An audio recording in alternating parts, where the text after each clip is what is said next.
demos ênfase a alguma coisa importante, um tópico qualquer. Às vezes usamos em SVO quando não temos interesse especial na língua. Quando escrevemos, convém escrever SVO, para evitar exatamente isso, as ambiguidades, as possíveis interpretações, e vai ter, as possíveis interpretações vão aparecer, mas em princípio você está escrevendo alguma coisa que deverá ser entendido assim, tá? Então a língua não é SVO, o português admite sim muitas inversões.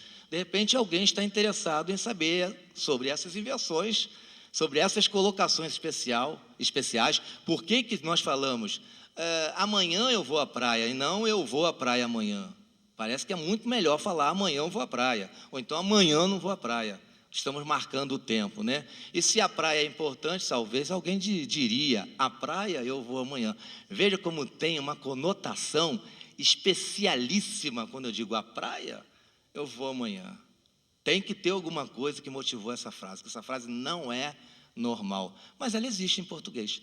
Então, às vezes, pode acontecer da gente ter esse interesse, tá? Estudando a ordem das palavras em latim, você vai ter um cabedal, você vai ter uma base para estudar isso também. Então, não é um estudo só para latim, não está no tempo passado só esse estudo. Esse estudo tem sido citado em todos os estudos modernos sobre ordem de palavras nas línguas diversas, tá? Inclusive, eu cheguei a ele exatamente por conta disso.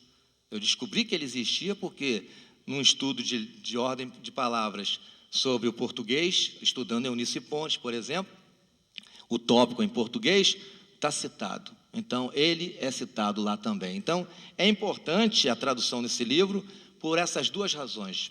Porque o livro está esgotado, é em francês, o aluno tem que saber ler em francês e nem sempre sabe.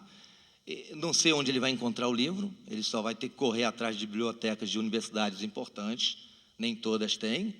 Ninguém tem esse livro, então eu trouxe a tradução para que esse aluno tenha condições de poder ter conhecimento dele. E segundo, porque o conhecimento dele, o tema que ele aborda, é muito importante para os estudos atuais também. Essa foi a minha preocupação. Então, eu acabei vendo que Morozov faz uma descrição das estruturas da língua latina com ênfase na colocação das palavras dentro dos diversos tipos de grupos sintáticos. Ele vai trabalhar todos os grupos sintáticos. A minha tese vai ser, eu vou me preocupar somente com o grupo nominal, hein? Ele aqui trabalha todos eles. É claro, de uma forma sintética, né? E uma tese, você tem lá umas 120 páginas para tratar de um determinado tema. É claro que eu queria tratar disso tudo, mas a própria orientação disse para mim, nossa, você vai dar conta desse trabalho? É para quantos anos esse trabalho? Limita mais esse trabalho, faz um corte. Assim, um corte, como? Pega um sintagma, trabalha um sintagma, você vai dar pano para manga, se olha, quem tem mais experiência do que eu, né, naturalmente, o orientador falou, olha, vai dar panos para manga, hein? Então, eu estou preocupado apenas com o sintagma nominal, mas Morozov fez uma síntese de todos os sintagmas, todos os grupos nominais. É o objeto de estudo deste ordem de palavras em latim. Morozov procura descrever a formação das diversas estruturas dos grupos sintáticos da língua latina. Para isso, diferentes formações encontradas em obras de diferentes autores latinos são citadas. Ele não trabalhou apenas com poesia, não, com prosa, não. Ele trabalhou aqui tem exemplos de diversos autores em prosa e em poesia, e fez comparações, como ocorre na prosa e como ocorre na poesia. Eu também vou procurar fazer isso só com sintagma nominal. A ordem dos constituintes das diversas estruturas, então, em todos os grupos sintáticos. Em cada item relacionado a um grupo sintático específico, outras ordens são apresentadas, seguidas de comentários críticos e de justificativas de naturezas diversas. Naturezas do tipo estilística, às vezes a explicação dele é para mostrar que a intenção do autor foi estilística. Métrica ou sintática. Logo, a presente obra pode ser considerada um tratado de estilística e de sintaxe da língua latina. É isso que nós vamos tentar mostrar para vocês, e ao mostrar, é claro que eu não vou fazer uma leitura literal do livro, vou procurar ler algumas coisinhas que são interessantes e dar algumas explicações a respeito. Não vou dar nenhum exemplo em latim, porque seria abstrato demais, né? eu teria que ter eu teria que ter preparado alguma coisa para projetar para vocês. Então, a minha intenção é, na verdade, mostrar como ele foi escrevendo sobre determinados assuntos. A introdução eu vou ler porque ela é pequena e interessante, e depois, então, nós vamos ver cada grupo, um pouquinho de cada grupo. Vamos ver se a gente consegue fazer isso em 45 minutos, tá, Zé? Então, eu já gastei, 20 minutos. O latim é uma língua de construção livre, como fato. Aparece imediatamente a confrontação com o francês, com o português, ou com o alemão, ou com o inglês. Ao passo que usamos obrigatoriamente, sob pena de mudar o sentido, se invertermos a ordem. Então, aquela frase, lembra, simples que eu fiz? Pue, puellae, flores, dat. Eu poderia inverter e eu teria, já que é prosa, né, eu teria o mesmo significado, né? Ele dá uma frase desse tipo e dá as diversas possibilidades de ordem, né? O jogo de flexões para indicar qual é o sujeito, qual é a regência do verbo. Embora, se em latim a ordem das palavras é livre, ela não é indiferente.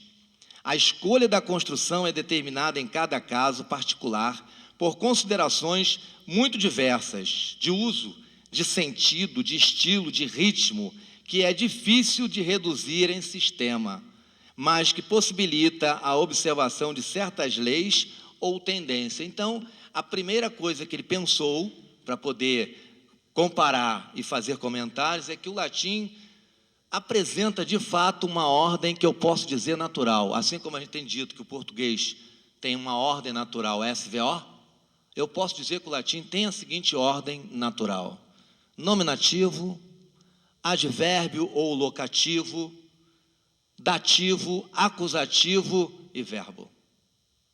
Mas eu estou cansado de encontrar frases que não são assim. Tudo bem, aí vai ter uma motivação qualquer. Mas, em princípio, até nós, professores, quando estamos dando aula e queremos formar uma frase, a frase que formamos é sempre essa. Se queremos dar 2 complementos para os nossos alunos, como eu fiz aqui, eu vou fazer assim, vai começar com o nominativo, vai ter um dativo, um acusativo e meu verbo. Por quê? Porque isso é canônico. É assim que o latim normalmente apresenta naturalmente as suas frases. Então, a ordem natural é essa. Isso não quer dizer que essa ordem vai se impor sempre. É o autor que vai determinar qual a ordem. Por quê? Porque o latim é uma língua de declinações e permite fazer inversões, deslocamentos monstruosos.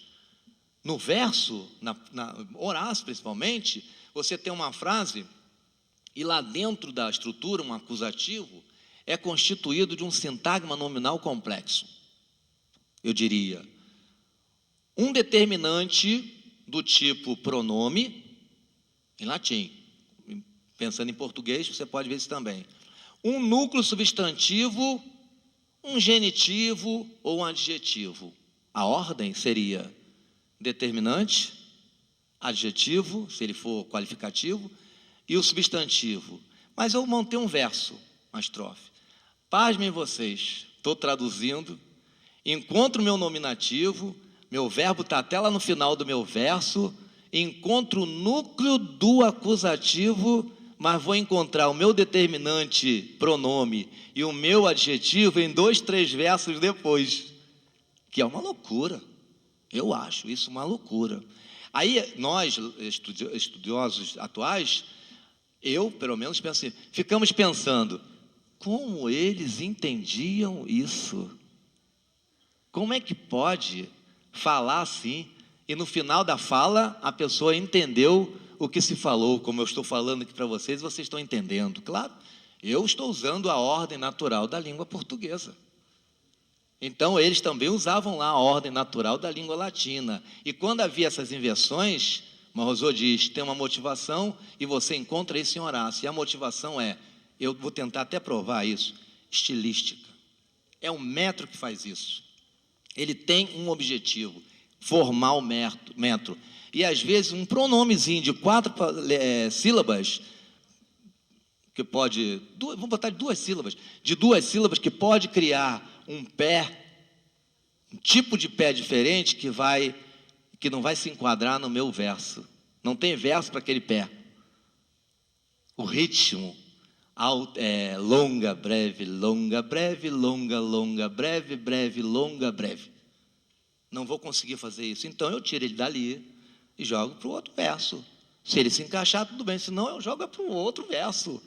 E aí na tradução, como é que a gente faz? Olha a preocupação. Estou traduzindo, aí eu traduzo aí, daqui a pouco eu encontro uma palavra no segundo ou terceiro verso que tem a ver com o núcleo do acusativo lá em cima. É uma coisa incrível, é absurda. Aí eu fico pensando, como é que o leitor entende aquilo? Deveria entender normalmente, né? Eu acho. Então, o latim permite isso por ser uma língua de declinação, mas sempre vai ter uma justificativa. O risco nessa matéria é o de raciocinar a priori, pretendendo explicar os fatos em nome de princípios supostamente universais, independentemente da língua que se estuda. Esse método, muitas vezes, viciou a investigação da ordem das palavras e difundiu erros. Então, você pensando que o latim, por ser uma língua de declinações, ela é livre, muitas teses aí foram levantadas a partir desse equívoco. Então, a tese é um equívoco. No momento que você acredita, de fato, que o latim, por ter declinações, é uma língua de ordem livre, você vai criar uma tese em cima dessa crença. Essa crença é furada. O latim não é uma língua livre, de ordem livre. O latim tem a possibilidade de movimentar, tem a mobilidade dos elementos, né, estruturais. A colocação pode ser livre, sim, mas sempre se faz com um objetivo. Então, não é livre, ela não é indiferente. Ela pode até ser livre, mas indiferente essa liberdade não é. Então, tem que se justificar o porquê de colocar aqui ou lá. As explicações comumente invocadas são essencialmente dos seguintes tipos. Princípio da ordem dita natural, que consistiria em reproduzir, pela disposição dos termos do enunciado, a ordem própria dos eventos. Assim, na estrutura tal, em latim, pense naquela que eu dei para vocês, pode-se notar que a menção é referente ao elemento que é dado lá na frase, né, flores, né, precede, veio depois, como eu fiz para vocês, o acusativo vinha depois do dativo, então eu vou tirar essa expressão daqui. Pospõe o elemento que recebe as flores. Isso vai ter uma explicação. Então ele vai dando toda essa natureza de um princípio de ordem natural. Segundo, na falta de uma sucessão cronológica, às vezes acontece isso por cronologia, o pensamento é montado em cima de uma subordinação, né? Eu me lembro até da minha orientadora no mestrado, que dizia para mim, a gente tinha como uma especialista em sintaxe, Eneida Bonfim, que só escreveu um livro, né, Zé? Só o advérbio, né? Vocês conhecem da Ática, o livrinho pequeno? O advérbio.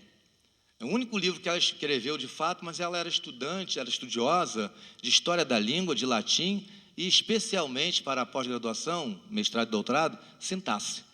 Então ela dizia para a gente, quando pediu um trabalho final, lembre-se que o pensamento se estrutura de forma subordinada. Tudo é subordinação. Até a coordenação está subordinada no pensamento. Veja se não é de fato. João entrou na sala, ligou a luz e se sentou para ler o jornal. Isso não acontece à toa. Existe aí uma subordinação no pensamento, porque é impossível. João sentou-se para ler o jornal, entrou na sala e ligou a luz. É impossível. Existe uma cronologia do pensamento, existe uma lógica, né? É subordinação. Olha que as orações que eu usei são coordenadas. E uma final, né, claro. Mas está coordenada ali. João entrou na sala, foi isso que eu falei? João entrou na sala, ligou a luz e se sentou.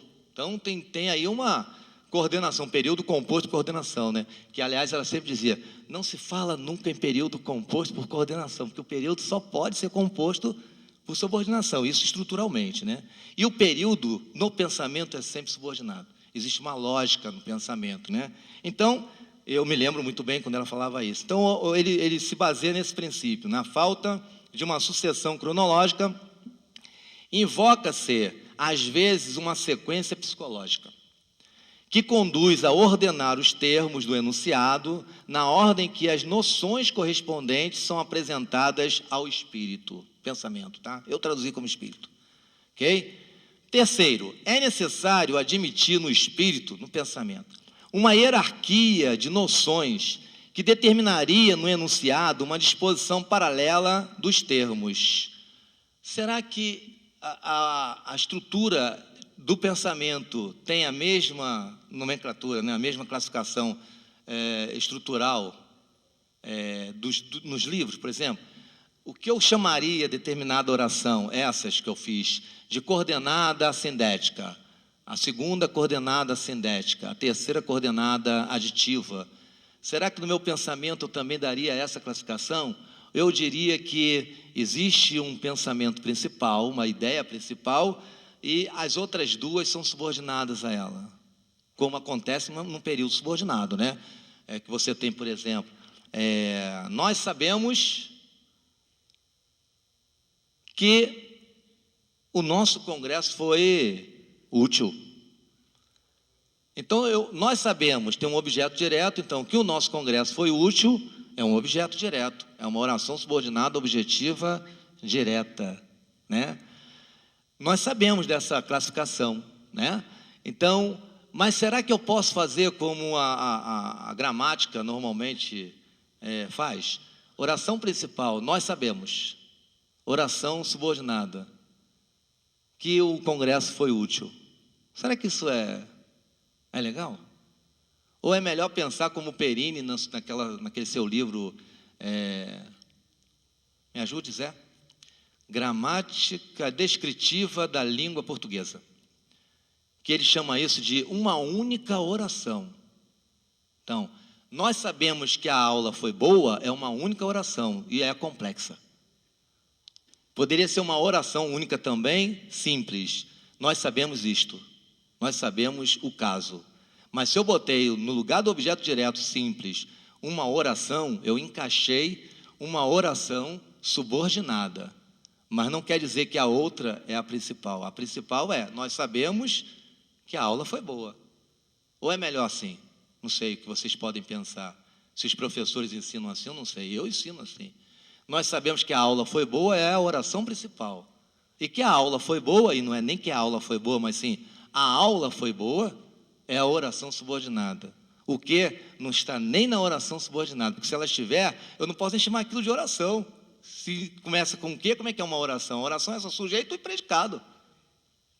O sujeito pode até faltar, mas oração é sujeito e predicado. O que não entra na oração subordinada? Perini tem razão, na minha opinião. Então, Perini trabalha no capítulo 8º, podem conferir lá depois. Capítulo 8º, a oração complexa. E a noção dele é essa, né? Então, é importante conhecer esse princípio. Quarto, faz-se necessário, além disso, admitir que a ordem das palavras tem necessariamente por efeito de indicar o valor respectivo dos termos, quer dizer, de realizar realces. 5.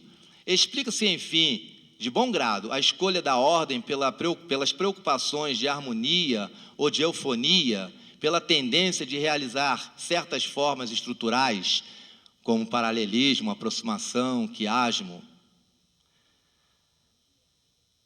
Em particular, no enunciado versificado, evoca-se ou a comodidade métrica ou um favor que se atribui à posição inicial ou final do membro. Essas considerações não são pontos a se desprezar, mas elas não atuam senão como o fazem numa língua de construção fixa, uma vez satisfeitas todas as outras razões determinantes da ordem. Então, ele vai questionar esse tipo de colocação de palavra a partir desses princípios. Então, ele vai para o grupo nominal, que é o que me interessa realmente para a minha tese, mas aqui ele iniciou exatamente com o grupo nominal. Grupo nominal é aquele que tem um núcleo substantivo e um periférico, né? Um sintagma. Um dos grupos nominais a ser estudado, em princípio, é o adjetivo atributivo, um dos elementos.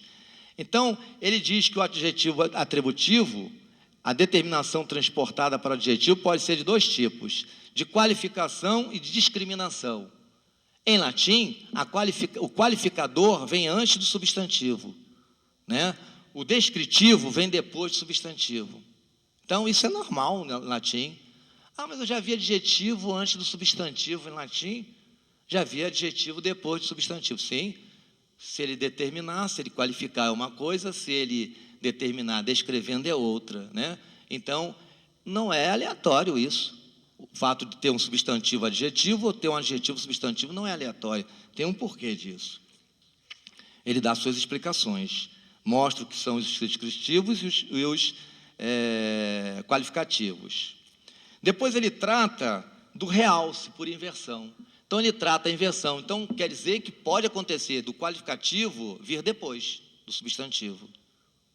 Deveria vir antes. Se não vem antes, eu tenho que estudar. Eu tenho que ter um olhar para ele, porque ele deveria estar antes do substantivo. Se veio depois, eu vou justificar, e ele diz, então, que existe um realce por inversão. Esse realce, ele vai discutir aqui, que pode ter sido simplesmente para a montagem do metro. Se eu botasse o adjetivo na frente, eu não teria esse ritmo característico, longa, longa, breve, breve, longa, longa. Então, eu mudaria o ritmo do verso, então, eu inverto sim, para manter. E ele justifica. E, às vezes, como eu disse, o realce é a própria palavra, é semântico, é uma semântica diferente que vai ter. Realce por disjunção. Será que tem que ter um objetivo? Em vez de colocar em português, para vocês entenderem, a minha casa linda foi cara. Será que tem algum motivo? Em latim é possível. A minha casa foi cara, linda. Em português isso é impossível. Isso não existe. Em latim isso é possível. Será que tem algum motivo de jungir um elemento do sintagma nominal que deveria ser a minha casa linda? Eu só usei a minha casa e o linda foi para outro lugar, não sei para onde. Em latim é possível versos depois, 2, 3 versos, eu já encontrei em Horácio. Tem um motivo, sim, essa disjunção vai ser também justificada. É um realce e ele vai dizer... Pode ser apenas para montar o verso, não deu para montar no segundo, joguei para o terceiro, não deu para montar no terceiro, joguei para o quarto e assim foi. E pode ter sido por uma especificidade semântica, né? Aí ele passa a estudar o particípio, que o particípio, como nós sabemos, é praticamente um adjetivo, tanto que em latim nós estudamos o verbo nominal, né? Que em português nós falamos em forma nominal do verbo. Em latim é forma verbo nominal, não é forma nominal do verbo. Então, o particípio é uma dessas formas do verbo, né? Ele estuda porque ele funciona como um adjetivo e, às vezes, ele é qualificativo e, às vezes, é discriminativo. Temos que saber esse caso. Há estudo possessivo, lembra? Possessivo, pronome possessivo em português, seu, sua, é normalmente um adjetivo, quando seu carro, minha ou meu carro, né? Então, ele vai funcionar como adjetivo, tem que se estudá-lo como um possessivo adjetivo. Em latim, nós normalmente falamos em adjetivos. E aí, ele estuda o demonstrativo, estuda pronomes diversos, várias situações de pronomes, e numerais, e vai trabalhar o sintagma verbal. Aí trabalha o verbo. Como é que se trabalha? O que acontece com o sintagma verbal? Qual é a posição do verbo numa estrutura? E aí ele trabalha primeiramente um verbo que tem como classificação ser um verbo atributivo, que nós chamamos de cópula em português, ou verbo de ligação, ser, estar e ficar. Em latim o ser é muito importante. E aí ele trabalha a colocação desse verbo ser. Será que ele, por ser verbo, também vem em último lugar? Sim. Não fica estranha, não? Já que a estrutura nominal com o verbo cópula, em português, né, tem que ter um sujeito, verbo, que é de ligação, e um predicativo do sujeito. E em latim é nominativo, tanto o predicativo do sujeito quanto o sujeito. Não é esquisito não botar dois sujeitos, dois nominativos, um do lado do outro, e o verbo no final? Será que eu não vou traduzir mal isso não, se for adjetivo? É o que nós fazemos normalmente. Você tem uma estrutura do tipo puella, pulcra, est. E às vezes você traduz, a menina bonita é, ou a menina bonita existe, ou a menina bonita está, aí fica procurando alguma outra coisa, e é tão simplesmente a menina é bonita. Mas por estar ali do lado, né, às vezes o aluno diz para mim, a pessoa não poderia ser assim? Poderia, mas é uma estrutura com cópula. O verbo está no final, mas é um verbo de ligação. Em português tem essa nomenclatura, em latim não. É um verbo atributivo. É um verbo que tem 2 nominativos na frente. Essa é a ordem normal. Pode acontecer em latim,